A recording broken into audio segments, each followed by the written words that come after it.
Choreographers are assumed to be the people who, if there is any assumption, are assumed to be the people who make up the movements in a dance, but that is less and less true.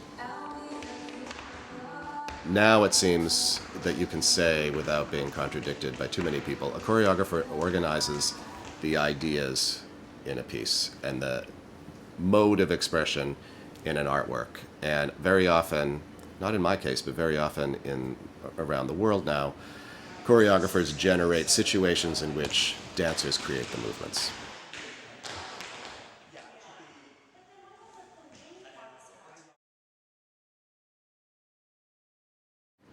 I think that things are articulated in dance through rhythm and movement in space that are clearer and more powerful than anything that can be spoken about.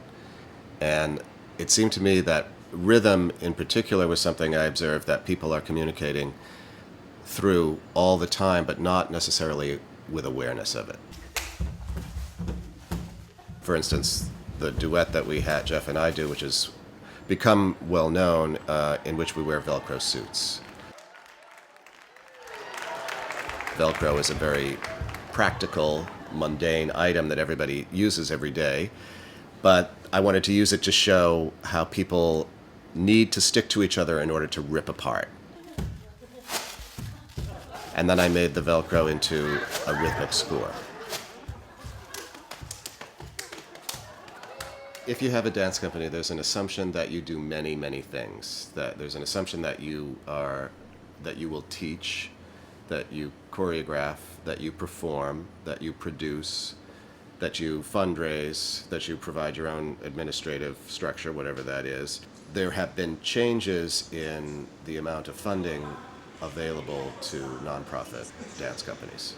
When I was in my 20s and I was dancing in New York, there were still a lot more grants to individual artists. Now, say the National Endowment for the Arts prefers to give to theaters, who then select. There were simply more jobs. There are fewer paying jobs now. And the assumption when I was in my early 20s was that you could make some kind of a living as a concert dancer in New York City. And the assumption, though it's true you can sometimes, that assumption is not as widespread as it used to be.